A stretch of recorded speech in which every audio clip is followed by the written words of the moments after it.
And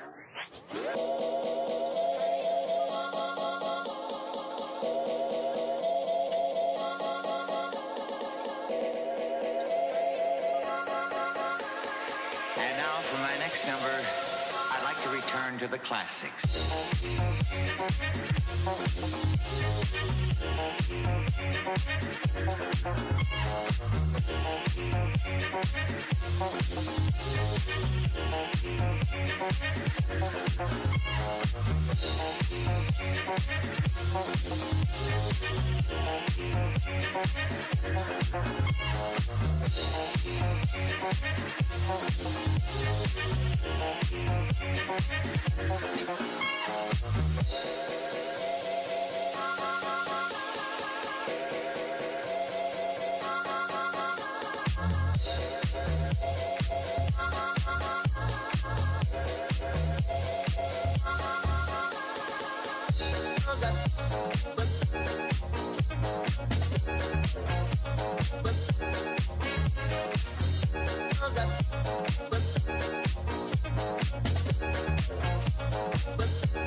Uno, two, tres, four.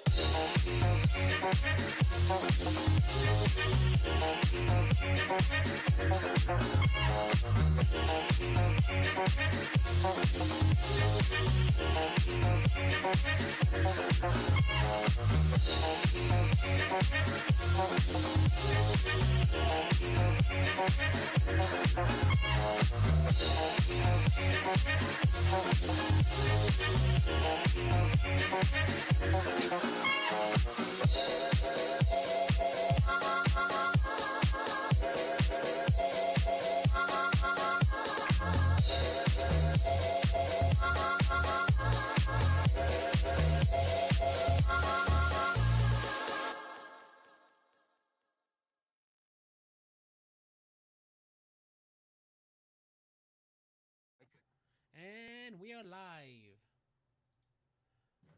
Hello, welcome, everyone. We are here on Anna Mondays. I'm gonna just swip over to Google because we're gonna need that soon.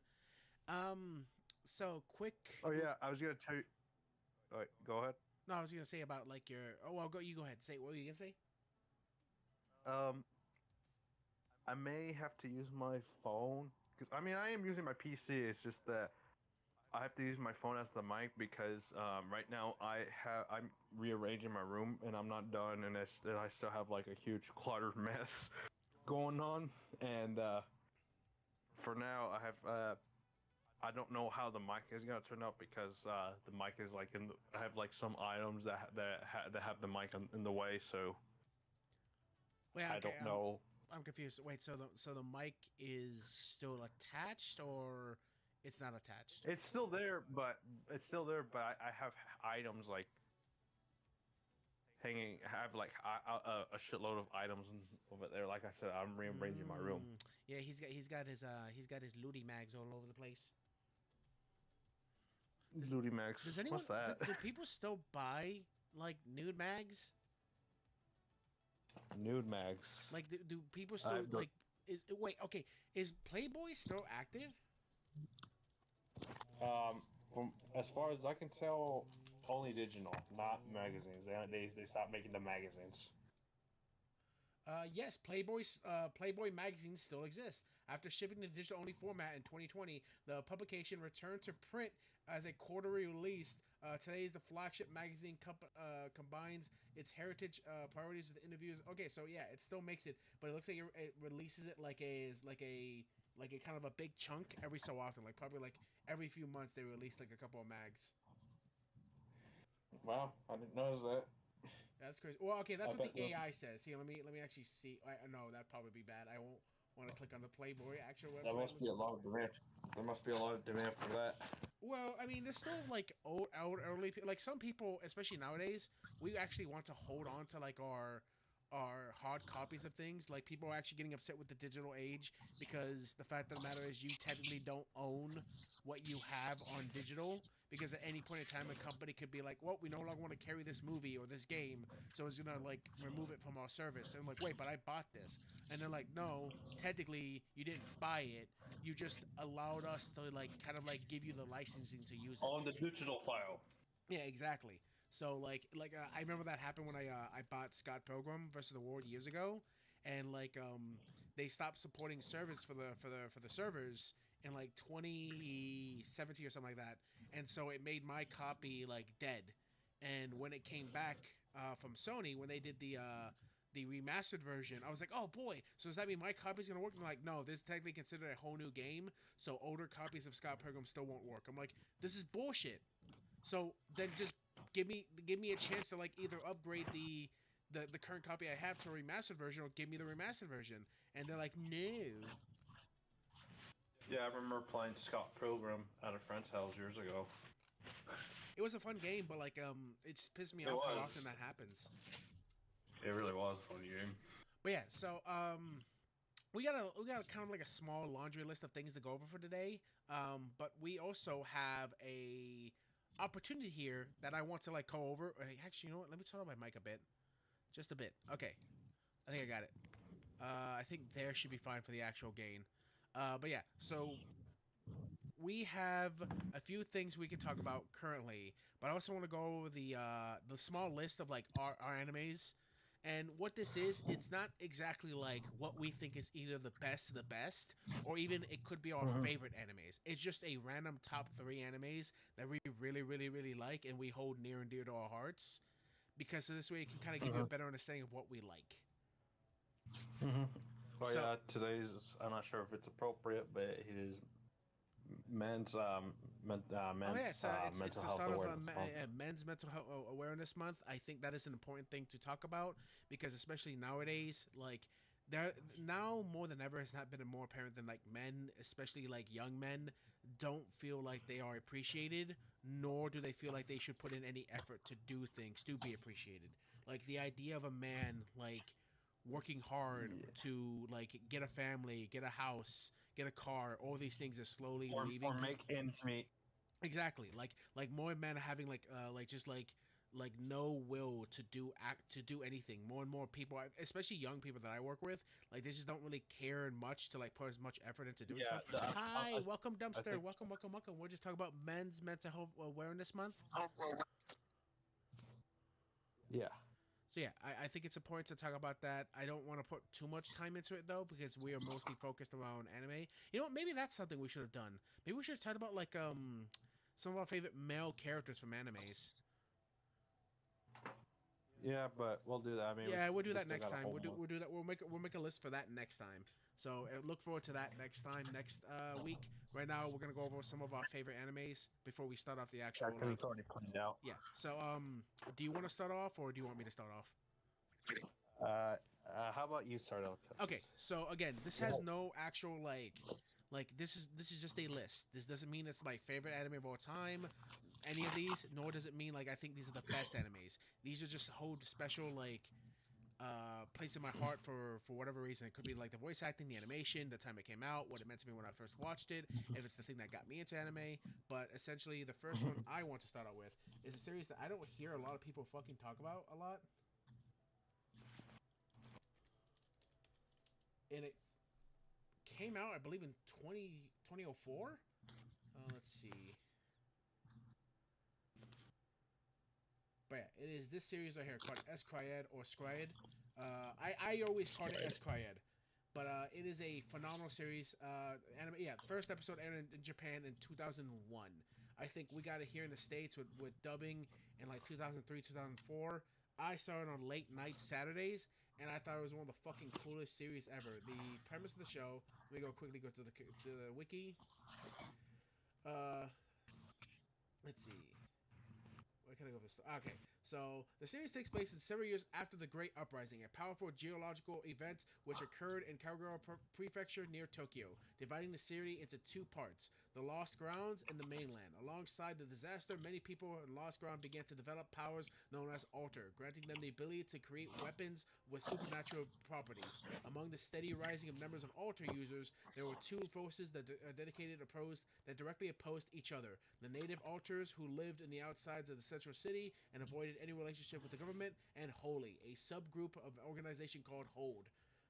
Basically, like, the government saw that these people could be considered like reckless, like with their powers, and they could like do major damage to the people of the city. So they created a thing called Holy, which was a giant government funded group of alters, of their own alters, who willingly, like, basically for access to, like, basically a job, living in the city, which is a lot cleaner, a lot nicer, having an actual, like, arm in society, lending their powers to basically better to protect them. So they'd go out there and they'd basically take down native alter users who would be considered to be, like, put people in harm's way or in danger.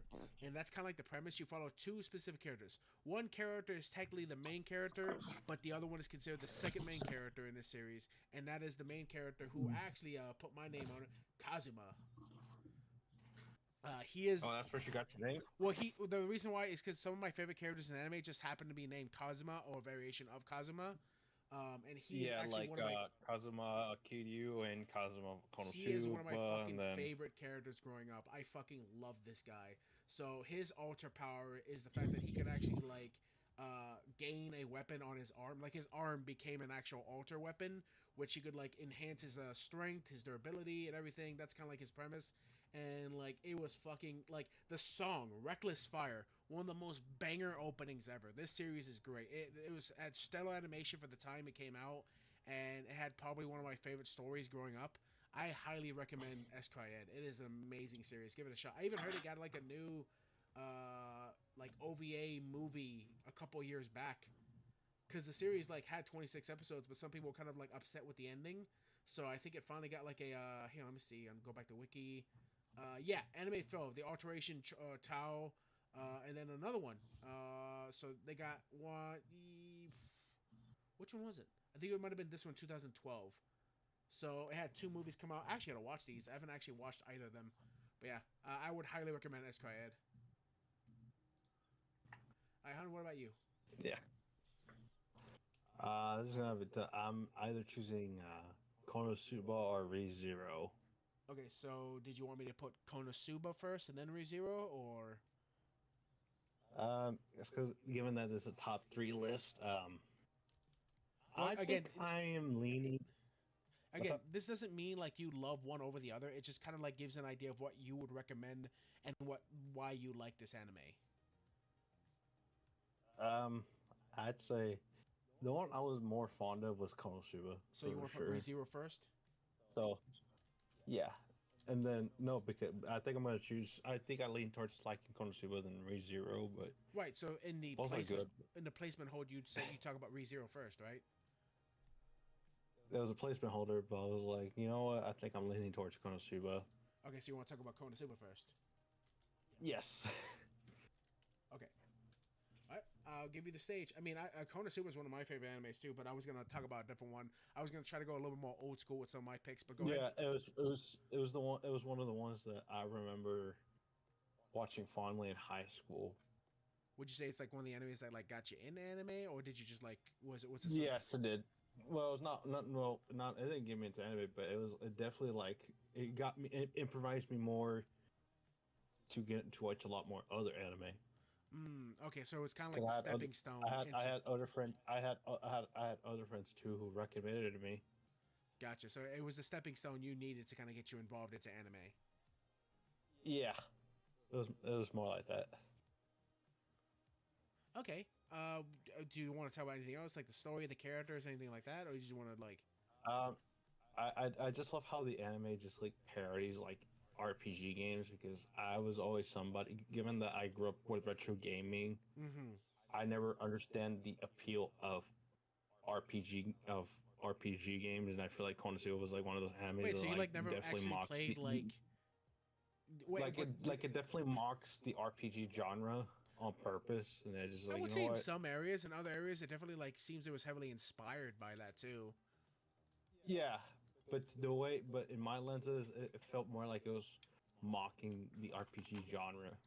I guess I can see that. I see both as a sense of like me being satirical about it, while at the same time referencing Yeah, and basically kind of like because because back then I wasn't I mean I'm still kind of am not really the biggest fan of RPG games or stuff like that oh I love because RPGs. I needed something that involved a lot more action, you I know, get and that. RPGs just don't cut it for me, you know. I mean, I feel like there's a good blend of action. There's a different there's like a main difference between like beat 'em up games like Streets of Rage, you Gotcha. know, you beat Well, the shit out of so people and essentially you're like consistent action versus action that like gets placed by where you go in the world.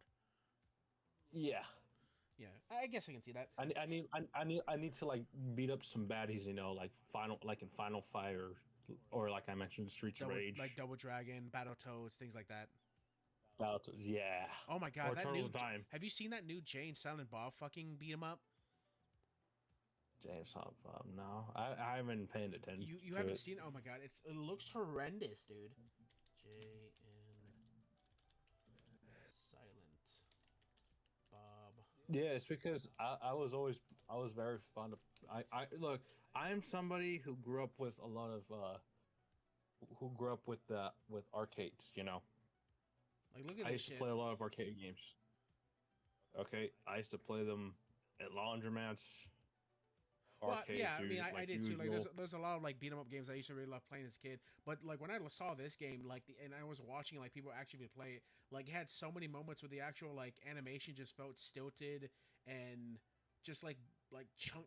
It was not enjoyable to watch, and I just had no reason to actually actively play it. Especially since like I feel like Jay and Silent Bob as a concept of like characters has just kind of fallen off.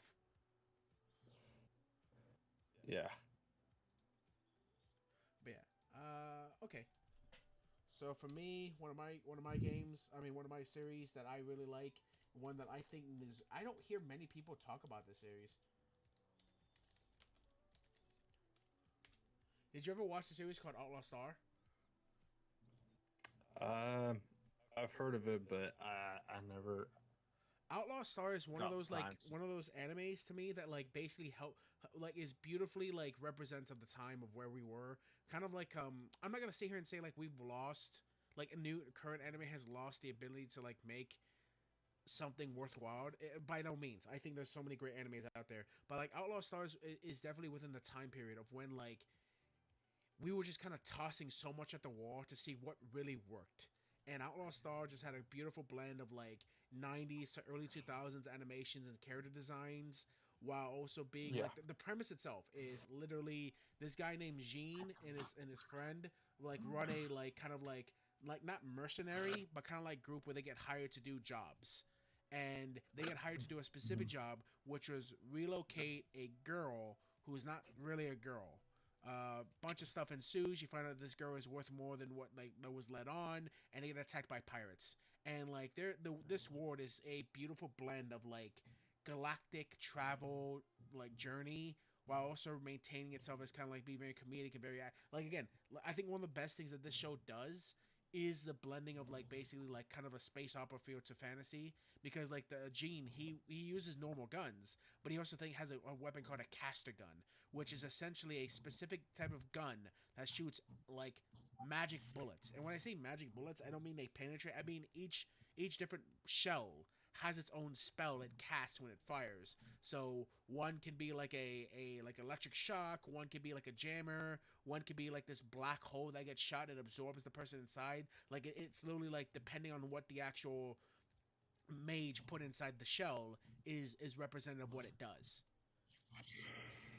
Yeah. That is something I haven't really seen be replicated in other animes. And again, their ship, literally, it's one of the first like airships I saw that had like arms that came out and like pulled out weapons and stuff. Like one arm had a blade, the other one had a fucking gun, and they had giant shit like ship battles and stuff. It was crazy. Again, it was a great series. I highly recommend. I actually want to rewatch it soon. Yeah. And Maybe we should watch. Maybe I should watch it. I would watch it with you. I definitely recommend it. And now you want to talk about ReZero, I'm assuming, right? No, the next one Oh, okay. would be next one would be Bochi because Oh, Bochi? it was one of those animes that got me that really truly started me to have a music career. Gotcha. Oh, really? Bochi was helped you would like It- start being into music. well, it wasn't only Bochi, but it was like when I started listening to a lot of metal too. Gotcha. And then when I started listening to metal, that was when Bochi just came around and then just helped it improvised it for me. Okay, I see. I definitely love Bochi. And I'm then, so glad it's getting a movie and and then hopefully getting a and second then season. Bochi's character is like like it just felt really relatable to me because Yeah. I was always I always grew up being very introverted. She's a great blend of a character So that like is extremely introverted, but like actively wants to kind of like push herself to participate in like yeah, it just feels so much like my hero Jeff Hanneman from Slayer, yeah. who's my idol. Her voice, Because like her voice actress does such amazing work Jeff too. was always because Jeff was always like he was always the introverted dude. Like he rarely gave interviews, you know. I He would was like the I would more often quiet. say like that's He how was like the he he was more of the quiet member of Slayer. But I can definitely say he was definitely the heart and soul of it, you know. yeah. He was the one who made a lot of the fantastic riffs, you Okay. know. And in this style of playing, you know, it just made what Slayer is, you know. I get you. Again, I could kind of see that, like how usually there's always like that one band member who like is the kind of like I wouldn't say like the heart and soul of the band, but essentially he's that kind of like weird guy who kind of like helps perpetuate the music forward with like how they think. There's always you're always gonna have that kind of like one guy who's like that. Yeah, he's the reason why he's the reason why it made me improvise on putting stickers more on a lot of my stuff, and especially on my guitar. Yeah. Okay. I see that. You know, because it's always it's always had the DIY stuff that he would put in a lot of his stuff. You know. Uh-huh. Funny enough, okay, so my last series again, I'm going like kind of old school with some of these. Like some of these have literally come out like the early 2000s and stuff. This series actually did not. The reason why I put this one above so many others is just because I can talk about it endlessly. Yeah. This is a Noah series that dropped back in like 2017. And literally, Shangri-La Frontier is one of my favorite series that's ever aired. I adore this anime. It is fucking phenomenal. It is literally the I would say the quintessential anime that basically represents the avid gamer in like an RPG sense. Like literally, like this is like pisses me off though is that some people in the anime community have said like, "Oh, this anime really doesn't have a story." I'm like, no, this anime doesn't have a story. What it doesn't have is a rich story. It has a simple story. The plot is literally this: the main character, Rockro, literally like likes playing very very shitty bad games, and like he just beats like one of the latest games he picked up that was like really really bad, and decides, hey, I don't know what to do now, like, cause fucking like I just beat this really terrible game that took me a while to beat, but I did it, and I can actually say I did it. So what do I do now? And like the game store owner recommends, why don't you actually try playing a good game? So he picks up a game called Shangri-La, which is like the hottest new game right now that's been going on for like over a year. And he immediately falls in love. Mhm. And he like basically just it's just him kind of experiencing this game as like an avid like bad game player, and you get to actually see him like kind of explore this world. And again, there is a goal. His goal is to defeat the main like bosses of this world that actually have names to them, like the seven colossi. So that's kind of like the plot. But like it really just revolves around this guy enjoying his time into this world with his friends and kind of like just kicking it off from there. It is amazing. The animation is stellar. The music is amazing. The character voice work is, oh my god. I could talk endlessly about this series. It is one of the best series I've ever watched. It is such a great example of what it means to like kind of take a plot that's simple and just making it work entirely by making everything else around it work. Yeah. Yeah. Which is really really shocking to me. Even though it's getting a third season, which I'm so happy it's getting a third season. Out of most animes that people talk about in this current generation, I don't hear too many people talk about this anime for some odd reason. I just don't, which is really surprising because there's a lot to love about this anime, I guess you especially the could say characters. it's underlooked. Well, but that's what I mean. Like literally the three animes I've mentioned, I don't hear people talk about. When people talk about, oh yeah, the good old days of the '90s of anime, I'm like, okay, why do you guys never talk about SKYed or Outlaw Star? Like these animes help. Like these animes were pivotal in like some of the actual areas of their genres and what they represented for people viewing anime. And I go for the same place for Shangri-La. Like I would say at the time, no one was doing as hard of animation for Shangri as they did for Shangri-La. In some places they were, but I would say Shangri-La actually had like invent some actual sterilized like design for it. It's great. I just don't understand why no one really talks about it. Yeah, And exactly. I can only imagine it's because literally people feel like the stakes are too low. I'm like, there's nothing wrong with the stakes being low. You don't have to have like a end of the world scenario for every anime. But anyways, so what's your last one? Um, this it would be Hatoko no Ken. Take a guess what that is. No, don't type it in. Don't type it in. Oh, okay. Just take a guess. What anime is it? I When don't I know. say that. I could not even begin to tell you, hon. Okay, it's the. Oh, Fits North Star. Yes. Oh, Yeah. no, yeah. If Fits there's North one Star's thing great. about it, is that it influenced. No, Fits It North Star influenced helped the world. influence so much. Like going forward Yes, for it did. anime. It's not only it influenced so much, but also it's from but that the thing that influenced so much is also something that comes from a big influence as well. Okay, what is that? Um, Bruce Lee and Mad Max. Mm. Did the creator say that? Like, did he say he was influenced by those separate actions, like both Bruce Lee and like the idea of the World Warrior, kind of like Mad Max? Yes, exactly. Really? Oh wow, that's cool. I mean, How do you, I could see that entirely. Like again, I thought you already knew that. well, again, you have to remember, like, yeah, I know things, but I don't always like research like so much of the backstory for why a creator makes things. Like that was specific. Like for instance, Mhm. Hajime no Impo, I know the backstory to that. Like things like basically like Keijo. Again, but that's if I ever did a review on Fist of the North Star, I would probably have to like do some heavy research in that back stuff. Mhm. God, such a sad disappointment for Keijo. I feel so bad for the creator. Yeah, I do too. It was just so unnecessary. Oh, this anime is so perverted. We don't want to see it anymore. It just gets canceled. And doesn't not just the anime gets canceled. Like after like the season one aired, but like he had to stop making his manga too. Yeah. It's I thought the series was fine. I liked Keijo, especially the opening. The opening was a I fucking I I, banger. I always loved got Jaggy. Jaggy. Yeah, because he was. I think no, because I feel like he was like the more closest depiction of Lord Homunculus Yeah, from Mad Max 2. I get you. I always thought Lord Homunculus was like the most badass and terrifying villain. I again, it's been a while since I've seen the original First of the North Star, but I've only ever seen series one. I've never actually seen like any of the newer stuff that's come out.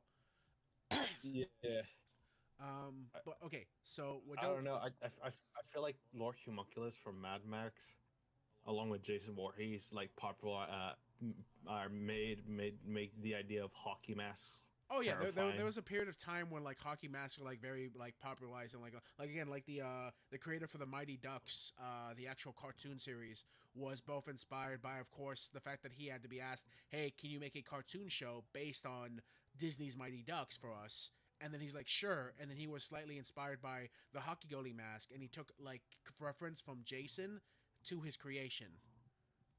Hmm. Again, like there are weird things that people feel like and see that they draw away from things either they enjoyed or just cultural icons or pop culture stuff in their show. Like they take something niche or something they enjoyed from their childhood and decide, hey, what if I add something like this to my series or to my work or to my book, you know? Yeah. Like a great example is just like how much people were inspired, of course, from things like the Lord of the Rings, and decided to take actions from that and put it into their Yeah. series. Or and then like Mad Max always has like a lot of influence, you know. Yeah, Not only towards like Mad Max, but also Animal and Hawk in WCW and WWF. yeah. Man, Okay, so it's now, just it's just like the aesthetic and there's a reason why it influenced so much deeply into my VTuber lore.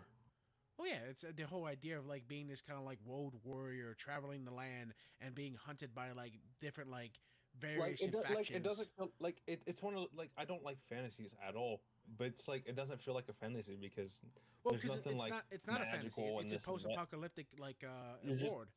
you're just dealing with items that have been left around on Earth, you know. Yeah, again, it's just a post-apocalyptic. It's like you're fighting. It's like you're fighting for survival, you know. You're fighting for resources which are very limited because the old world is gone, and now in this new world there's very limited of it because most of it was either destroyed or we just don't have the technology in that current universe to bring it back. Yeah, no.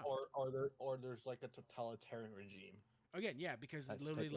like that scenario is always going to lead to having people like take up like positions of leadership through might makes right scenarios, or I'm smarter than you and I Yeah. can help us like lead and stuff.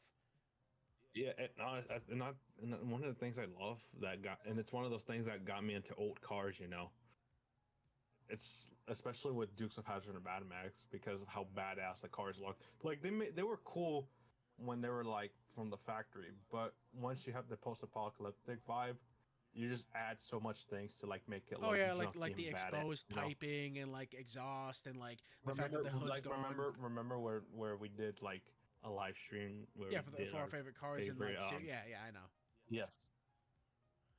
You just realized you just like there's a reason why I had to put on number one. It was just too badass, you know. I I know. know it's not American, but at the same time, you know, It don't it can gotta apply be. to an It American don't car. gotta be. I mean, like we're all like very American patriot here and stuff. We're like America, but still, like you know, there's some cool things other countries, like, even if they're like fucking the UK and shit. Anyways, Yeah, you can just make an American car. You can just take an old American truck or car and just make it look like it's post-apocalyptic, you know. yeah, but okay. Anyways, we're gonna. And that's the main reason why I always like to make my old cars look junky. I get that. Have the patina paint. Okay. So, anyways, going forward now, that was our top three. For those who joined us afterwards, you can always just kind of rewind the stream, look back. Again, those aren't our exact favorite animes of all time, or what we even think objectively is the best. They're just series who like we hold near and dear to our hearts, and we think is really good, and maybe there's some actual objective like qualities to them as well. But again, we just wanted to do that to kind of get you guys to know a little more about us personally, for the things we like about some animes and why and stuff like that. But now we're actually going to be going on to the news segments, which we're going to be starting off with like a pretty funny one. Norman Reedus says he started watching Chainsaw Man after Hideo Kojima recommended it to him. I adore this so much. I love the fact that like Norman Reed, like again, like Hideo Kojima has just been like starstruck for like a long time. Like he has been actively adding, like he has always loved like Hollywood and the actors in it. So he tries putting as many of those people in his new work like going forward. And he has just been working so much with Norman Reedus. Like before it completely got like axed, PT of course was going to have Norman Reedus be the main character, and PT was essentially alluding to the fact that this was going to be a new Silent Hill game. But then that got axed by Konami because Konami fucking sucks. But that's neither here nor there. Oh, and also, Kojima's starting to become a little bit of a, how do I say it? Simp. Because you know, if he's like been like milking too much on Hollywood, well, he's a simp. Like he is Hollywood. 100% someone who were instead of like. I mean, I'm not gonna say Kojima's not great. Like he starts to become. I'm not sure if progressive is the appropriate word. I wouldn't say progressive. He is starting to fall under some of the kind of like ideologies that go along with it, but that's neither here nor there. It's mostly the fact that Kojima is somewhat of a simp. He has been allowing his own work to be altered and changed by himself, like he's doing. Like he creates a story and he starts changing it because he's like, oh, you know, be really really good, and we got Angelina Jolie to play this character. Can we make that work? Kojima, that's a guy. Right. Can we make it a girl and be played by Angelina Jolie? Like that's how he works now. Like his mind thinks of his mind thinks of a series. Is it really like how Daisuke did it with Bridget, or not really? No, it's not like that because that guy literally, I don't know what came over his brain when he was doing it for Guilty Gear. Kojima is literally someone who is starstruck to the point where he will alter his own work to just get a specific actor he wants to get to know or talk with in that role. Again, that's what happened to Norman Reedus. Like he really really liked Norman Reedus' character from The Walking Dead. So when he was writing PT, he was like, "Oh, you know, be really really great to have. Why don't we get Norman Reedus Norman Reedus to actually like be the character in this game?" And like they're like, "Okay, cool." So that's where it was the big reveal that happened when they first showcased PT. And then later, when Konami axed PT, but he still wanted to continue working with Norman Reedus, he made Death Stranding, and he brought back Norman Reedus specifically for that game. Yeah. But like, yeah, so while he was working with Kojima, I guess during Death Stranding 2, I guess he was talking with him so much that Kojima was like, yeah, you should probably check out Chainsaw Man. And so he did, and now he's come out and basically said like he really likes it. In this post right here, Norman Reedus says he would love to have Razor's power from Chainsaw Man out of all the anime characters. I'm very destructive, he says in quotations. And I even have an article right here written by the CBR. Chainsaw Man's official The Walking Dead connection-inspired talk with live-action series. So I don't know how true this is. I've read 2 articles on it, and it says like this is some articles have like stated this might be in the works. I'm like, no, what you're saying is you're assuming it could possibly happen, not that it's going to happen. Well, it just depends on But yeah, so what Chainsaw really Man's happens hype in the contracts and that, you know. Well, I mean, you would have to not only get the studio behind Chainsaw Man to greenlight a live-action picture, but then you would also have to have a studio be willing to pick up that contract to put in the effort to make the live action. But if that's the case, it better not be something like fucking Dragon Ball Evolution. I don't think there's ever been a live action anime made by us here in the West that's ever been as horrendous as that. Now, the live action Death Note, I wouldn't say got close, but it was one of the series I think got the closest to it. Well, you know what? The Cowboy Bebop live action series was pretty horrendous.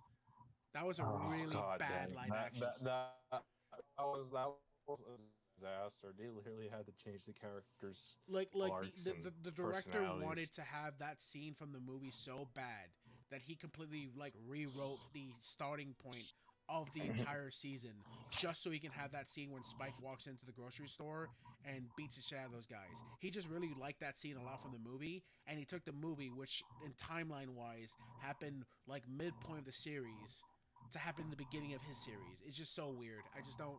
Again, like this is why I keep telling people, like Hollywood like itself, when they think of like when you give them an adaptation, especially from somewhere like, let's say that's based on a book or a video game, they don't think of like, let's follow this, let's at least follow the spirit of what we're adapting. No, this is mine now, and I'm gonna create it how the fuck I want to create it. But yeah, so Chainsaw Man hype has grown astronomically in the past year alone, largely thanks to the immense success of Razor's Arc film debut. As a result, the series has already converted a number of high-profile celebrities into Pochi fans, including the recent Olympic figure skating gold medalist Alyssa Loon. Oh, I didn't know that. And now 2 of the most celebrities have confirmed that they know ball when they also know ball when it comes to anime. I wouldn't say that much. The Walking Dead star Norman Reedus, known for playing as Daryl Dixon, recently made an appearance in Hong Kong Comic Con where he was asked about whether he liked anime. Reedus revealed that his friend Hideo Kojima, I don't know why you gotta fucking add that in quotations, had to put on his Chainsaw Man. Had him put on Chainsaw Man, and he became a big fan. As to be expected, Chainsaw Man fandom has grown wildly with this information. Given that Reedus' history in fighting zombies with just like Denji, Chainsaw Man fans have already begun speculating about how Daryl Dixon actor might fit into the anime's universe. As controversial how Denji will translate to live action. So there's just a post from it. Again, I think this is like a little cute little thing. I don't think an actual adaptation of the series would happen, even if Reedus does show interest in doing it. I just can't see it. Like, there are just too many things. Like, one, look at the anime, right? And look at the manga. Like, the action set pieces that happen in that series are just too fast paced, too wild, too crazy. So many things are happening on screen too many times at once that live action, even with the amount of CGI technology we have, cannot keep up. It just can't. Mhm. You'd be better just making another live action Chainsaw Man at that point. Like that's why I tell people like there are things live action can do that better that animation and CGI and like books can. There are things TV shows are gonna always do better than books and movies. There are also things that animation in Mhm. general are always inherently going to be better at than those other things because of what it is. And in this case, Chainsaw Man is just one of those animes that I don't think could ever realistically have a live action adaptation. You would have to like literally pull back a lot of the fight scenes and focus on pure choreograph. Like basically like think of it like all martial arts kind of like that idea. You would have to Yeah. really pull back against it. And not to mention the actual scope and size of some of the actual demons they fight. So yeah, again, I think it's cute. I think it's awesome the fact that he's a fan of Chainsaw Man. I just thought it was a nice little like tidbit of like information. Yeah, it's definitely awesome to see celebrities being fans of Well, certain from what anime I've or read, it anime doesn't in seem. general. From what I've read, it doesn't seem like he has a problem with anything in it. Like he hasn't said like I really like this anime, but I think it's kind of fucked up how they did this and this and this and this. He's not trying Yeah, to like that's where the he's not problem trying to stems. push his perspectives on it. He's literally just saying like, oh, I really like this. I really like the design. I really like these characters. And I really like this aspect of it. And then that's it. He is literally just be like, yeah, I just really enjoy it. Enough said. Also, I really love this Mhm. image they got for CBR with fucking Denji and Pochi right next to Norman Reedus, and he's just like, yeah, that's the shit right there. But yeah, Even though the website's pure shit. this one doesn't really require me getting an article because there hasn't been much information to come out. But last week we spoke about Gachi Kuda's author, who essentially deactivated her X account and then basically started banning and like blocking accounts on her Instagram because the amount of harassing facing. Now she is still facing harassment, but it has toned down a bit since then. But recently, within like the past few days, Kiruura Gachikuda has reactivated her X/Twitter profile, but her tweets are now protected. And if you try following her, it is now under approval. I went to go follow her because I tried to the time before, but then that's when I found out that she had deactivated her account because I actually really like her stuff. I think Gachikuda is like an anime I can definitely get into and probably start reading the manga. But so I went to follow her today, and it said this is now being pending for approval. So she is seriously probably going to be curating her shit like crazy now if she does come back to X Mhm. fully. Oh yeah, since we're talking about this, I Oh, actually nope, hit my mic. went to my local Walmart for these past few days. For the past few Oh a right, few days ago. Yes. yeah. Bruno sent me a photo. He picked up the volume 1 of Gachi Kuda, which I was surprised. My Walmart doesn't sell manga. Yeah, my Walmart's been selling mangas for Well, I looked it up, and a while now. apparently Walmarts are selling manga. I guess my Walmart is just behind the times or something because I went to go check my book section for my local Walmart, and we just have like the normal like graphic novels and children's books and like Yeah. like books you find like the dollar store and shit like that. But like no manga. Like we have sections for like Gunpla now, which is amazing to me that I can now get Gunpla at my local Walmart, but nothing for manga at all. Yeah, honestly, Gila, that's where I get most of my manga is at Walmart. No, I go to my local comic store in Sarasota, or I go to a Books a Million that's close by, or I buy it online because there's just some manga those two are not gonna carry. Like the series you recommended to me that I check out the romance one, which I had to pick up online. Yeah. Yeah. So, but my Walmart doesn't carry manga, and I'm hoping they change that soon. But yeah, so Mhm. I think this is something I'll be keeping an eye on because I was working on a video I for had this. to buy it because it looked interesting, and also you just gotta support the creator, you know.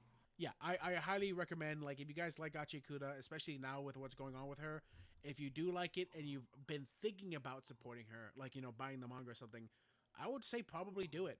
Like it's like the series is gonna continue. It's getting its season 2. Oh, there is something I forgot to mention last week that I forgot entirely until this moment right now. The stage play production for that live action Gacha Kuda stage we were talking about like a month ago, that's getting canceled. Really? Yeah, I think I remember it was either getting canceled or it was getting halted. Here, let me see.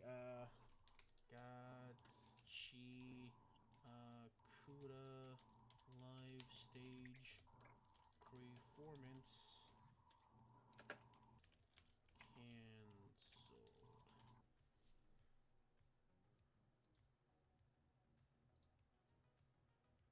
Oh, come on. I'm not a bot. Gachikuta stage page cancels performance after Rito actor gets injured. That's why. Okay, so they just canceled a performance. Oh, Yeah, okay. that makes I sense. was under the I just Okay, saw canceled understandable. in I Gachikuta. thought it would be something really serious. Well, I mean, the actor still got injured, so they had to, and apparently No, the but actor, like, no, but like, I was gonna say like nothing serious regarding to the. no, nothing like that. And remember, the actual writer has nothing to do with this. She just gave him the green light to do it, but she has no say in anything that happens in it. Yeah. Okay, so that's fine. But yeah, so I thought that was like kind of nice to talk about very quickly, just because again, she just reactivated her account. Hopefully, she starts posting again because a lot of her fans are kind of upset, especially in Japan, are just upset that they can't really see her post anymore, even on Instagram, because she has just gone full lockdown with that shit. Yeah. Which again, with the amount of harassment she was facing, I could believe it and I could accept it. Like I'd be like, yeah, I get that. But moving on, this is kind of a story that like I I don't really think it's as bad as some people are making it out to be, but it is curious. So, Demon Slayer Infinity Castle released 328 days ago in Japan. The movie is still not available on streaming platforms. So, Crunchyroll, of course, has the rights for the to stream Demon Slayer over on its platform, right? But it's been almost an entire year, and it still hasn't come to the actual service, and people are wondering why. Why has it not been released yet? You said it was going to be released a few months back. Why has it still not happened? So Crunchyroll actually had to come out and talk about it. And this is an article by a website I've never been to called Greek Tyrant. They're like one of the few like websites I found that's actually been talking about this. But yeah, so fans have been anxiously waiting for any kind of updates to Demon Slayer Infinity Castle's next chapter. While there's still been no release date locked in, Crunchyroll has finally offered a promising status update for the sequel. After the first Infinity Castle movie exploded in theaters and shattered box office records around the world, the follow-up has remained surprisingly mysterious. The silence has left fans wondering just how far along the next installment actually is. According to Rule Puri, president of CEO of Crunchyroll, the movie has been moving forward, and the team is just as eager as the audience for the next reveal of what's next. Speaking to Games Radar, Puri said, "We are eagerly waiting to be able to share it with the world, our fans, and when the next movie's coming." He continued, "What we can say is what we have said is that this is a trilogy of movies that will be the final arc of Demon Slayer Infinity Castle was with the first one and two more to go. The confirmed alone should be get anime fans fired up because of its means massive finale for Tojo's story and still fully on track for as a 3-part theatrical event." So that's kind of like what they're going into. There has been this is an official statement from Crunchyroll, but there's still yet not been an official date given. And shocking, I know. Which I can understand if there's like been a problem holding up in the animation department, but it is not like. So one of the main arguments people are giving, and this is kind of like where people are getting upset, is you're just giving more and more reason for people to pirate. Because this has been in the works and it still hasn't been released. And honestly, it's kind of hard to make an argument strong enough against that because while I am someone who fully supports the idea of like, watching it in actual like proper channels to make sure you give the revenue to the creators, to the place that have it, if you're holding out information as to why it hasn't been released, like it could be like a dubbing thing, right? Like it could be like an actual like subtitle thing, like the translations, or it could just be like something involving like licensing, whatever it is. But the fact that there has been no information released for almost an entire year as to why is what's really making people like antsy. Like people sometimes need like a little bit more than you just saying, guys, hold on, it's coming, we promise it's coming.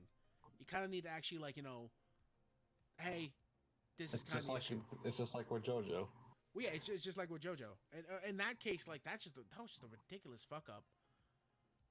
I don't think any information at all would have fixed that, because it wasn't like something like, oh, the animation like team broke their hand or something. It was like, wait, so you, because literally the problem was the next episode hadn't even been started. Like that was the issue. They like made one really good episode and they just didn't even start on the next one until it was like too late, and they're like, oh, we need more time. I'm like, so why did you release the anime? So just gonna be keeping an eye on this. I just thought some of the comment sections were pretty funny. Like literally this first one was just like, and that's why we sell the sea. So if someone now hacked it and sent it out, the productions will then come out and start begging us not to watch it. That's almost a year already, giving bad acts to very good reason. Again, like people are just like really getting upset and like complaining about it, and I fully understand why. If this is a series I loved, I'd probably at some point be like, okay, you got this long. If I don't see anything from that point forward, I may just need to watch it online. And Crunchyroll has been hurting. Like we've gone over some of the actions Crunchyroll's been doing. Common Crunchyroll L. Yeah, for sure. But that's kind of like all the little silly stuff. Now we're gonna be getting into a lot more of the deeper stuff. This stuff is gonna be a lot more. So the first big story we have comes from KADOKAWA again. I don't know why the CEO just can't keep his fucking mouth shut. Like he had a lot of shit come at him recently from the activist Hong Kong group. And his team was backed him up and supported him. And like, no, we do not want to like kick him out of the actual like presidency. He's our CEO. He's got plans. He's gonna help us. Like, he's got a plan to 2036 to make anime really, really successful, especially with KADOKAWA. I'm like, cool. What's your plan? Well, the anime corner comes and says, KADOKAWA CEO says that there are too many anime publishing companies and that the numerous new entries are making it less profitable. Among many other things, he added that solely focusing on animators pay leads to short-sightedness, and while it may cause controversy, there's a problem with too many companies in the content business. He argues that that unifying the back offices in multiple companies would allow creators to focusing on creating, citing Electrical Arts EA in the United States. That is a horrible place to cite as your reference to basically overflowing content like that. Like, EA sucks, dude. EA's horrible.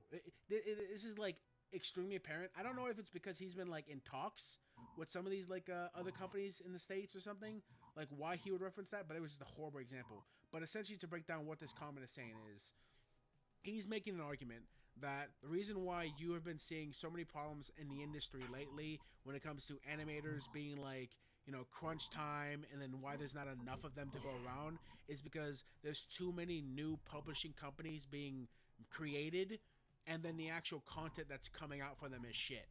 So he's blaming literally other companies being made as an aspect as to why we're getting bad animes.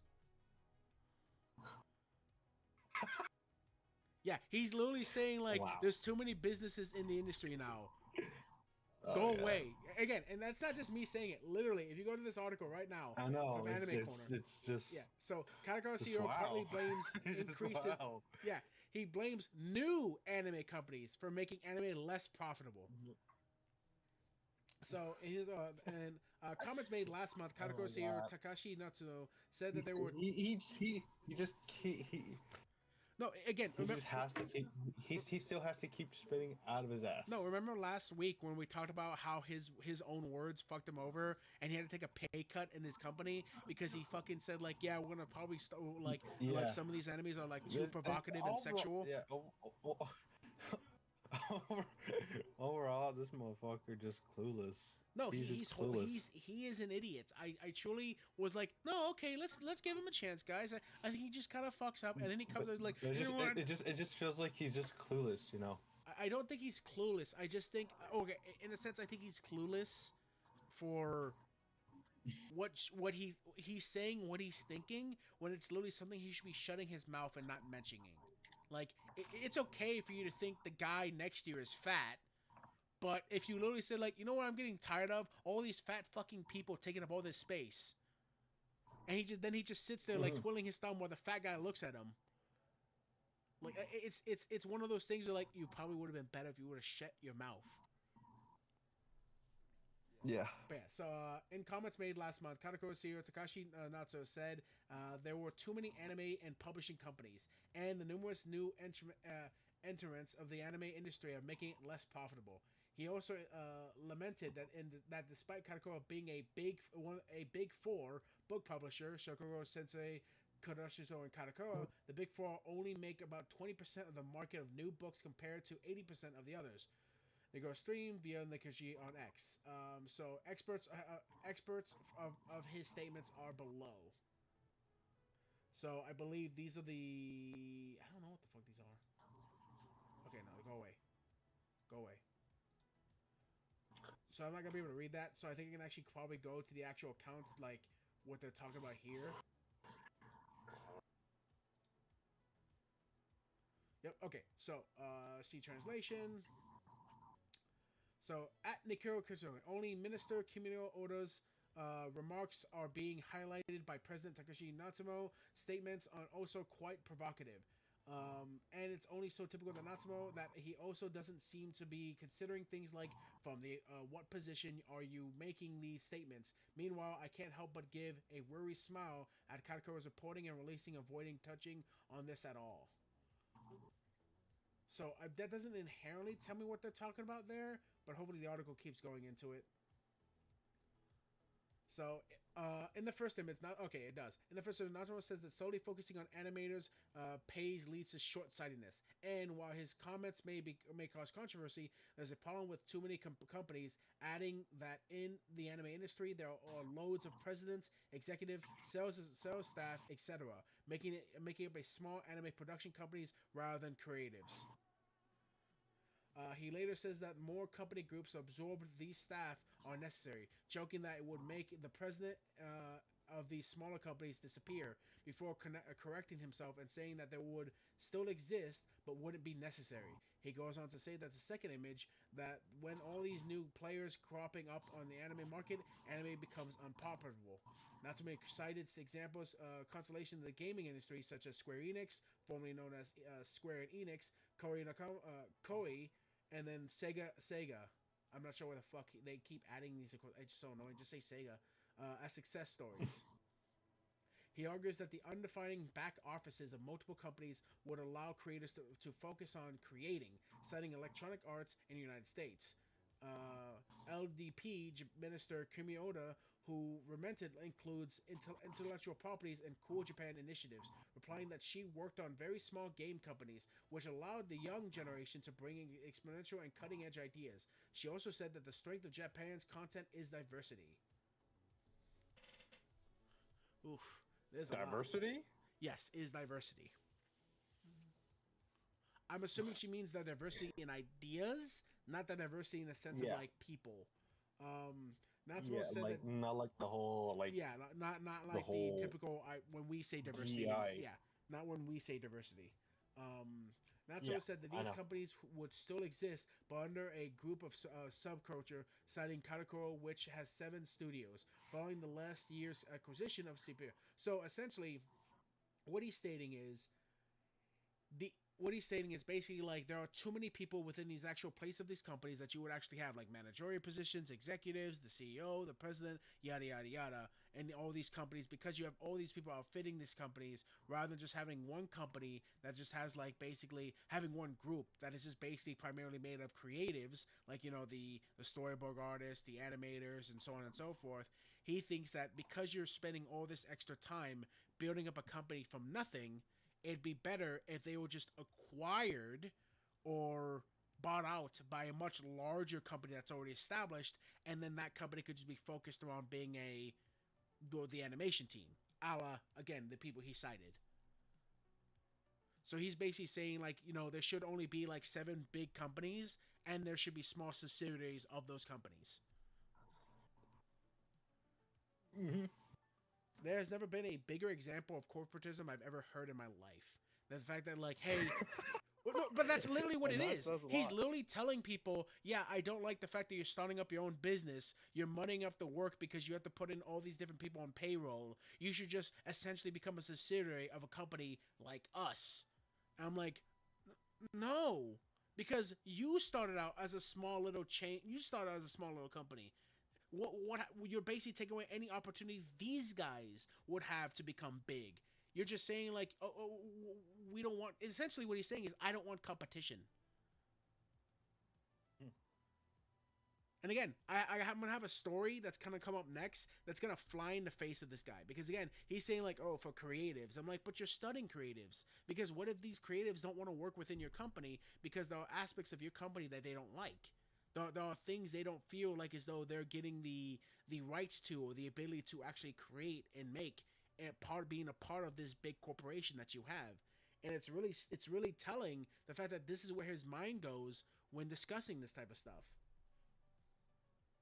Mm-hmm. So it's worth nothing that the various major anime companies are seeing strong and growing profits, rather than a universal image of profit decline. In Kadokawa's case, it said, here's the large declines in sales and profits in animation in recent years. Toei Animation saw a 25.7 increase in net profit from 2024 to 2025, and a 6.1 increase from 2025 to 2026. Bandai Namco's visual and music and Avex anime and visual content business have also shown a profit growth of the last 2 years. Content business was, however, in the red in 2023. IGP ports preferably have been trading upwards over the last few years. So to kind of finish off this article, because it is quite long.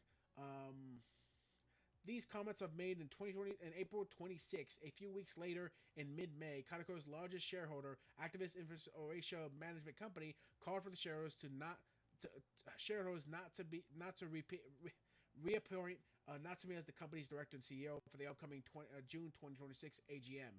Oshii has launched a website with a press release and 133-page petition outlining Natsuro's previous leadership failures.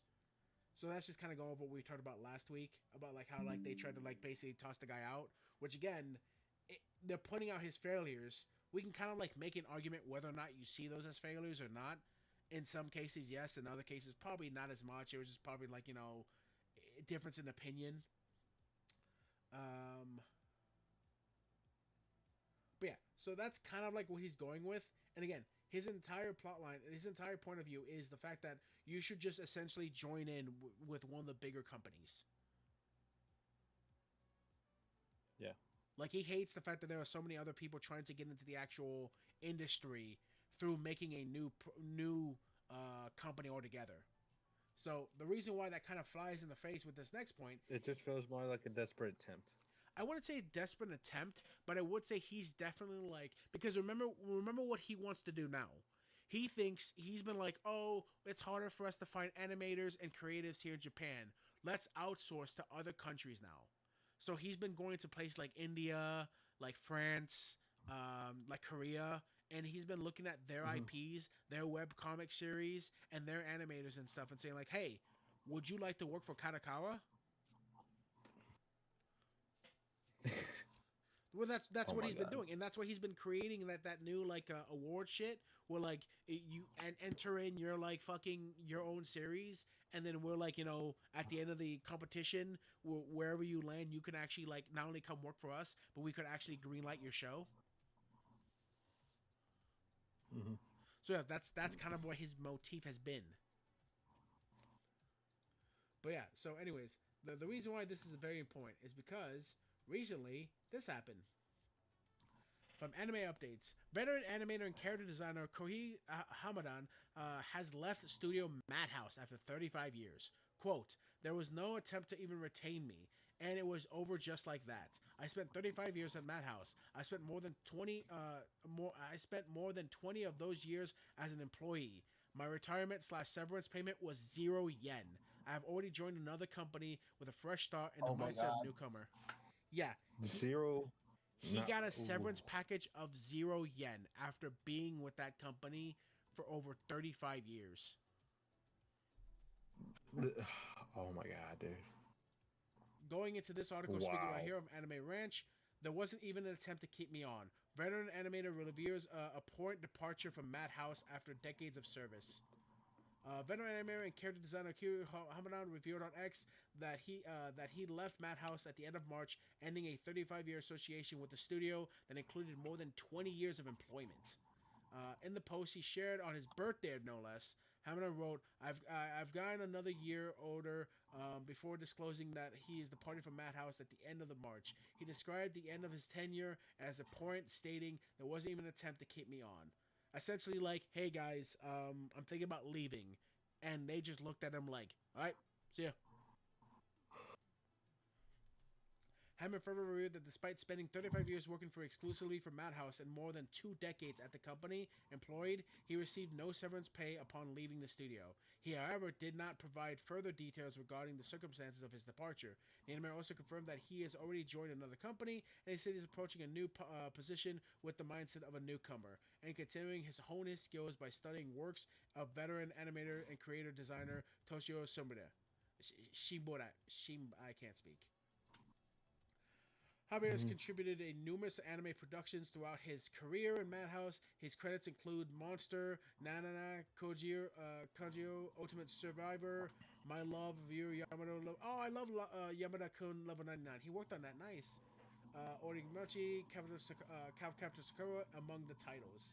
So yeah, this guy's been a pivotal person in Madhouse, and the fact that literally they can just be like, okay, see you, man. You know, don't let the door hit you on the way out, and then give him nothing. Like, I know, like, the joke with us here in the States is when, like, an old employee retires, like, the company gives you, like, oh, here's your severance, you know, here's your cake, and here's your gold pocket watch, right? Like, that's kind of like a joke that's always happened in the States. There wasn't even a small ceremony for him.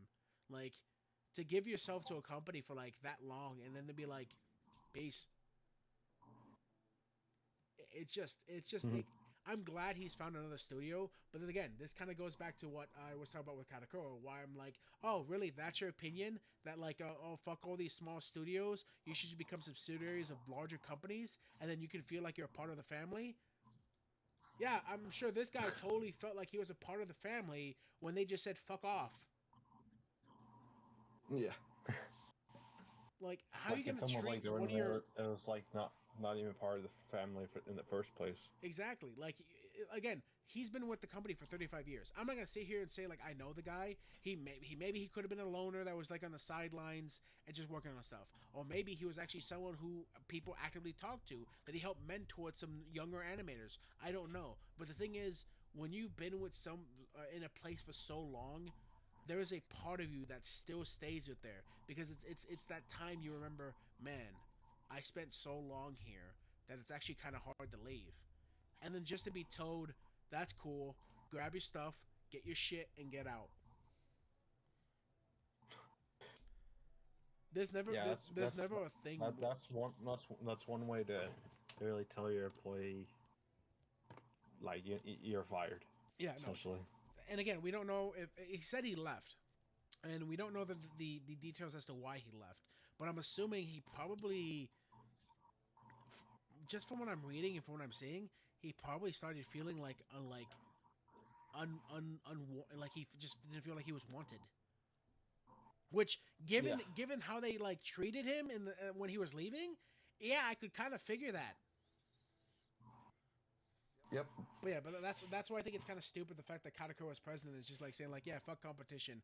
We're fine, like just having like the big companies just like join our company and say fuck off to everything else. I'm like, no. If you have the ability, start your own fucking company, man. Try your luck. If it doesn't work out, it doesn't work out. It wasn't meant to be. But like, don't just like allow yourself to be talked down by this asshole. Yep. Exactly. Yeah. Just ignore it. I'm gonna keep an eye on the KADOKAWA situation because people are fucking pissed.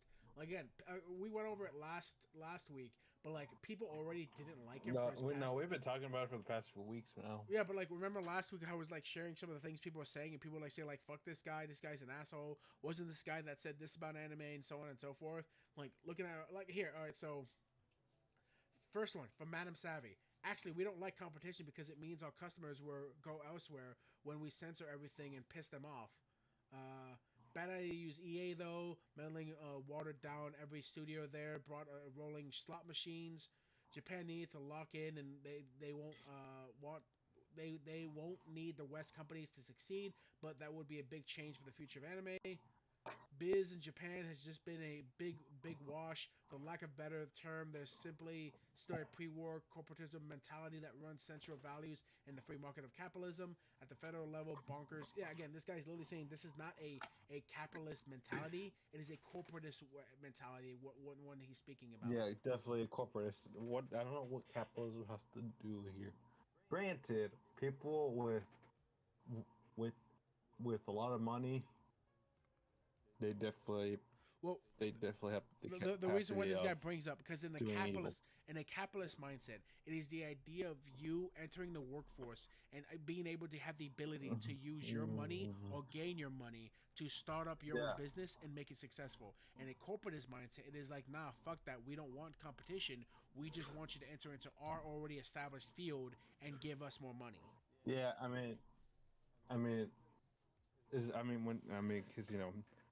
because it's like people just say, it's like there's nothing wrong with the rich. I'm like, yes, no, the rich is not all sunshine and rainbows. No, all the time, there are definitely gray areas, and it is not black and white as many left-leaning people would like to make. But it is not exactly like all sunshine and rainbows as you stated when it comes to shit like that. There are problems we do have in our system because people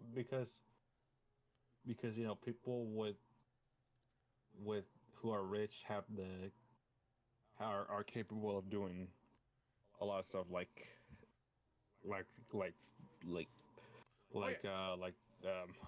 don't want to get too much into it. Well, no, but like for example, But like I don't know. did you hear the story that happened in Hawaii? How there was some fucking rich prick who threw a rock at like a endangered seal, and like when confronted why he did that, he said, "Bitch, all right, I'm rich. I can literally just pay myself out of like jail." He got his ass beat, dude. The locals beat the shit out of him, and then he got fucking like arrested and put in jail for like 5 years. Yep. Like he literally thought he could just pay his That's way out. karma. That's karma right there, if I've ever seen one. But his mindset was the fact that I'm rich. Who the fuck cares if like I throw a rock at a seal? I'm like, dude, that's an endangered species. Not only that, but I believe that specific breed is sacred to the people of Hawaii. I don't exactly know. I read that article quickly, but yeah, I'm glad he got his comeuppance. Again, karma. Yep. I think my dog needs to go outside, so can I leave you with the people, or do you want me to hit the BRB screen? I guess you could say the BRB screen. Okay. Be right back, guys.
me money. Okay, anyways, we're here back. Sorry about that. I had to go take my dog out. Yeah, so kind of moving on to our last big subject. I don't know how deep we're gonna go into this one. Like, this actually might make us talk for like the next 30 minutes. I don't know, but so I don't know, because it may be pretty touchy that I don't want to dig further because it romps around the topic of well, yes, but Lolicon, and I understand, hun, but like it's still like one of those topics that like I feel like we kind of have to like really discuss because it literally just paints a picture of the. I'll try to do my best to like just try to like not make it divided, because I can't say if I can't make an opinion on it, because if I say one thing, it's gonna piss off the other. But if I say another stuff, it's gonna piss off the other side, and then You're always gonna piss me off. Like no joke. People always like kind of like have that mentality, and I can kind of understand it. Like people like to say fence sitting. I'm like, I wouldn't always say fence sitting, but you're always gonna piss some people off in some way. So why like keep yourself hope? But when it's when it's like really like subjects that get really touchy. Okay, let's talk about it. We'll see where we go with it. Okay. Yeah, that's what I was gonna say. Okay, so I'm gonna start off with this post right here. In anime trends, streamers attacked Makoto Magica. A group of content creators unleashed the community's fury after suggesting that the fans of Purula's my god, I can't talk with her. Mirror Magic Makoto are predators and fantasizing about physically assaulting them. During the stream, the streamers reenacted the disgust upon seeing the design of the young protagonist and claimed that they would give a beatdown next to the dumps to any coworker who recommended the acclaimed series. No joke. That is what they fucking said right here.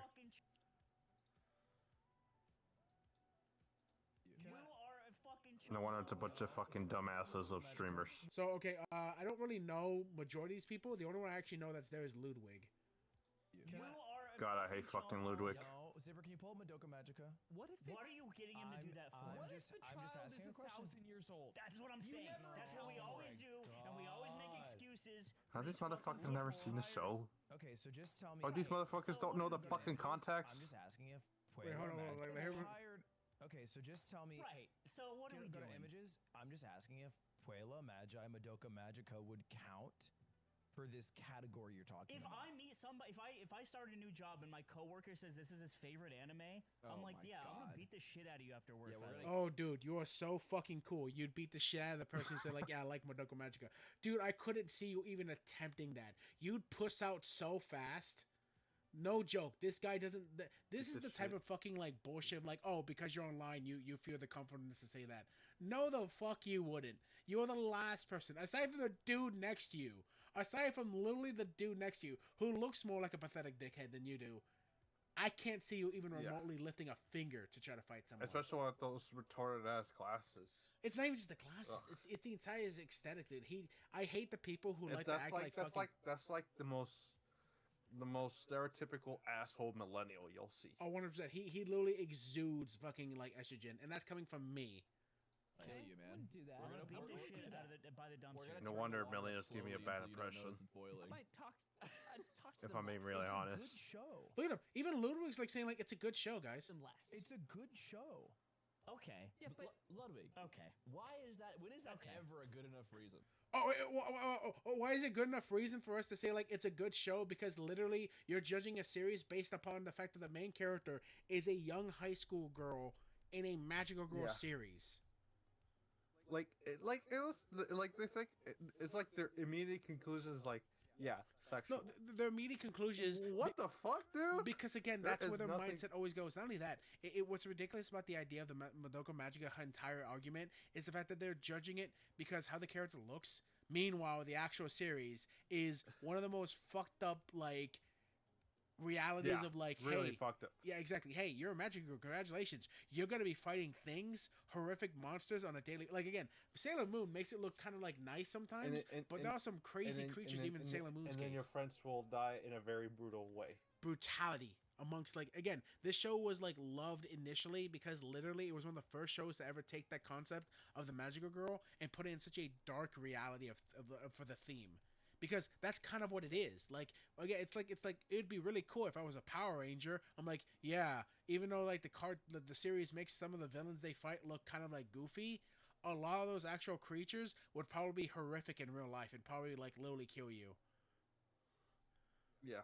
It's one of those things where we forget. Or they might be, or they might not talk like humans instead just react. Yeah, exactly. Like it's one of those like crazy scenarios where like, what if we made this just a tad bit more realistic? And that's what Madoka Magica is. Or wasn't there like that one anime where it's like a Power Ranger style where one of the characters like is like a fake hero and then they're like really a villain? You're talking about yes, it's a Hulu fucking exclusive. Fuck, what is it called? Loser something Power Ranger. I forget what it's called. Fucking what is it called? Loser Ranger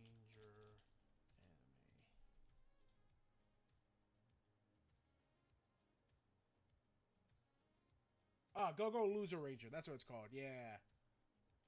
Yeah, that one. Yeah. So but no, so yeah, that's the fucking like entirety of it is that they went in and went. They just had to literally come to the immediate conclusion is this equals attractive children. Yeah, they immediately looked at this like and was like, "What is this pedo bait?" I'm like, "What the fuck? How is that where your mindset went? How is that? That's where your mindset goes." I bet this dude has never seen a fucking single anime. So one of the biggest issue, right, is like, okay, let's take his premise, right? This is pedo bait. I'm like, okay, their clothes aren't revealing. Just because there's young girls, that doesn't look like anything is happening. For one, their clothes aren't even revealing. Two, I would actually put on the fact that some of them are wearing like more. They try. It's like, I mean, how they try to make it look more like. It's like tries to portray looking like it's a kid's show, but it's not. Like Sailor Moon has way more revealing outfits than these girls are wearing right now. For one. Yeah. Two, nothing about it. And that's a kid's show. But again, nothing about what they're wearing is sexual. Like, is it because of the skirt? Like Sailor Moon is a kid's show, and even and that one has way more revealing outfits than this. That's what I'm saying. Like, nothing about this like should scream to you like fucking super sexual. Like again, the only thing I could possibly think that he went that way is because their faces look really young. And even then I'm like, you are reaching really hard, my friend. Yeah. Again, it's just one of those mindsets. You're just taking something that's a cartoon too seriously.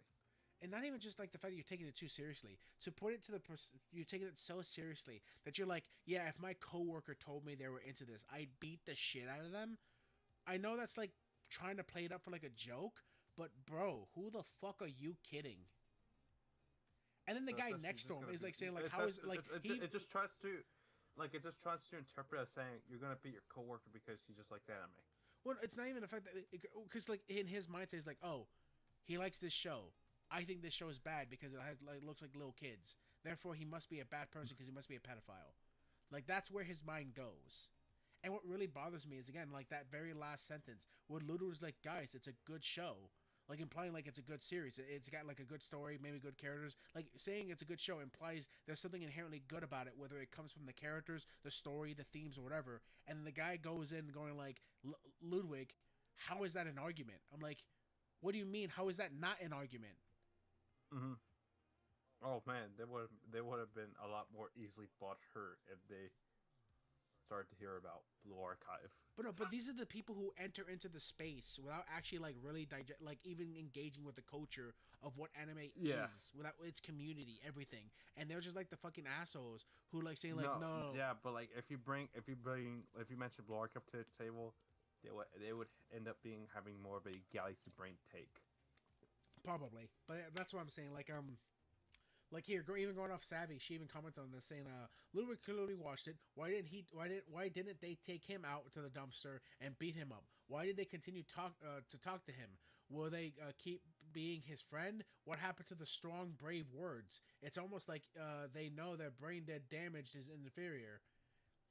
And then, like that's kind of like what it is. And she's reposting chibis who put greater Ludwig says Madoka Magic is a good show. Greater others imply that he's a pedophile. You're a pedophile for watching it. Greater the fantasy about hurting coworker to watch Madoka Magica. You can't hate tourists enough and how violent they are. And again, I'm making fun of what he said. I don't think this guy actually has. The balls. let's be honest. Ludwig isn't exactly the honest person here. Well, I mean, okay, he's pretty much a big asshole. What's I funny, mean, there's right? a reason why there's a reason why I always hated Ludwig so much. Well, no, to me, why I never liked Ludwig because I thought he was the most unfunniest, like uncharismatic person possible. He's one of those streamers that I'm like, I always think he was very asshole. Like I always thought he looked like a fucking dick or an absolute fucking asshole. My thing was never like I assumed he might have been a bad person. My thing was the fact that immediately when I looked at him, I'm like, you're just unfunny to me. I don't find you entertaining. The reason why you're so popular is because you got in really early when streaming was first becoming a big thing. But that's fine if you like him. But then, like, after I started actually to get it, like, look at a lot of the controversies and dramas he kept attaching himself to, I'm like, oh, you're just an actual asshole. And what I mean by that is this guy is such a big, like, when people say fence sitter, like, people think, like, oh, well, I mean, both sides are right. Does him being friends with Hassan Piker play a role in it? Just like no, other again, streamers? I don't use the guilt by association stuff. What I do play a role in it is the fact that he's willing to, again, he has a moment where he actually calls Hassan out and makes fun of him, and then later takes it back because he sees the backlash coming from his community and from him, and is like, guys, that's not what I meant, and it's not what I'm saying now. I'm like, you're such a bitch, dude. Just like you made fun of your friend.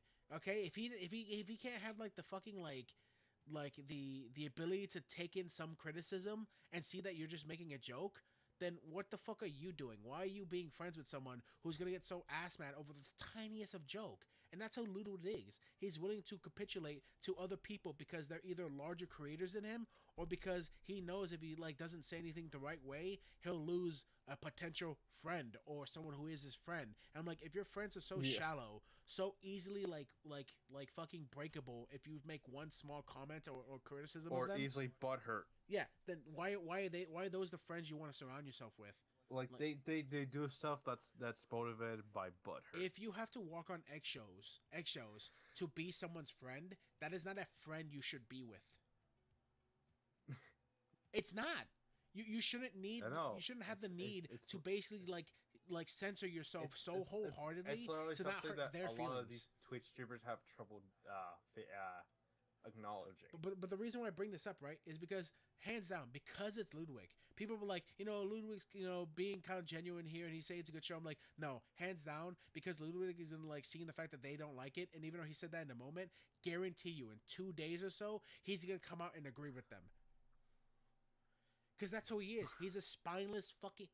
To quote a joke from John Mulaney's stand-up special, you have the moral backbone of a chocolate eclair.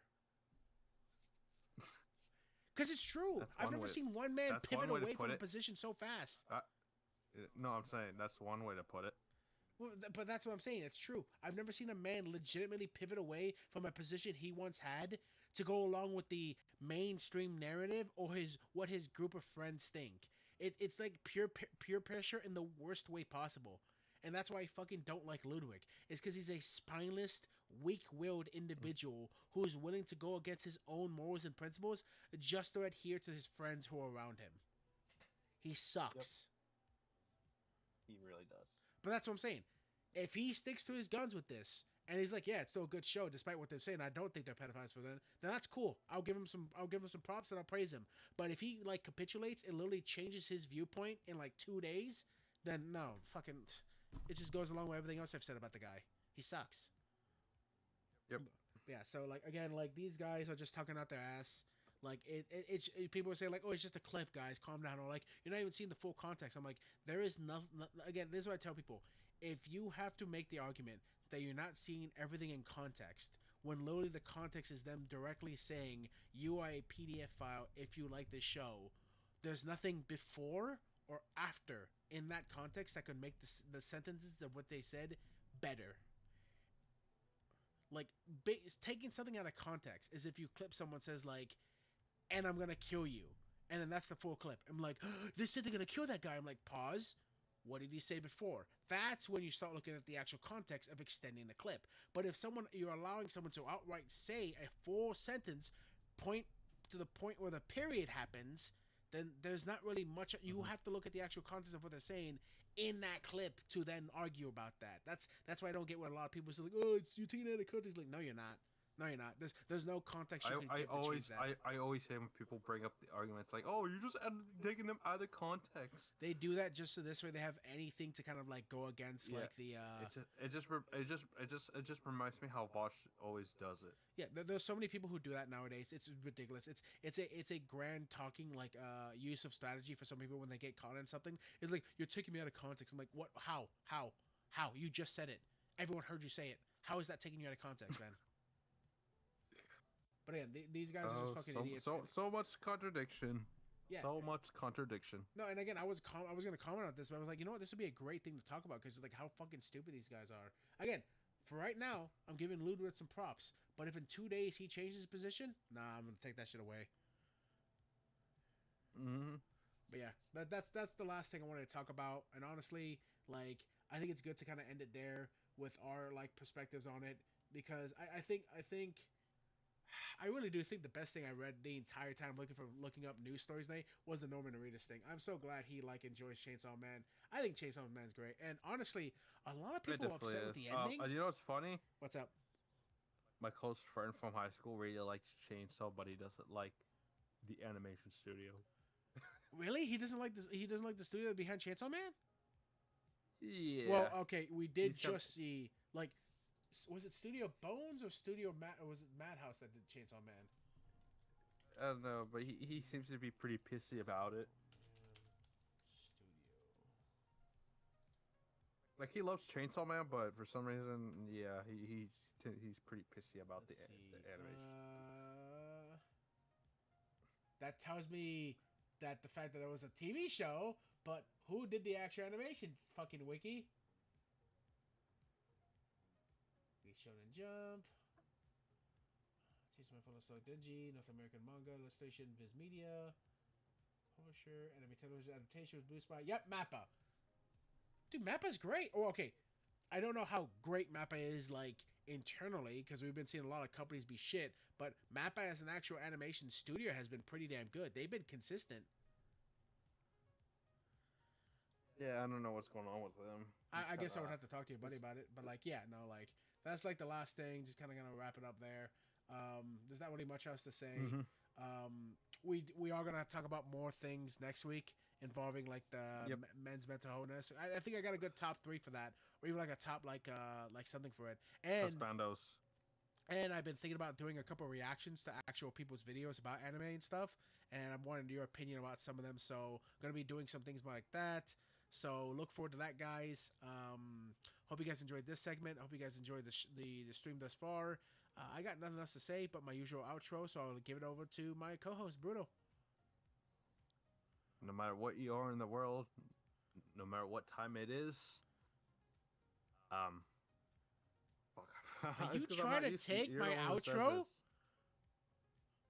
Are you trying to take my outro? I thought you were passing me the torch for a second. Yeah, okay. So do you want to say it like? do you want me to say it and then you say it, or how do you want to say it? No, just finish it out, because I thought you were passing the torch to me. Yeah, I'll let you do it. You can do it this time. You can go ahead and close it out. Okay. No matter where you are in this world, no matter what time it is in this world, I would like you guys to have a good rest of your day, or something like that. You didn't even come close. Okay, here. Okay, this is what it is. Okay, all right, guys. We're leaving now. I always want to let you know, as always, no matter where you're on the ward, no matter what time it is for you guys in the ward, I hope you guys have a good morning, a great afternoon, a beautiful evening, and a blessed night. Stay safe, guys. Love y'all. Peace. Bye. I gotta practice saying that. You gotta practice it. You didn't even come close. I know. It was Bruno, embarrassing. what the fuck? Okay. Bye. Definitely funny.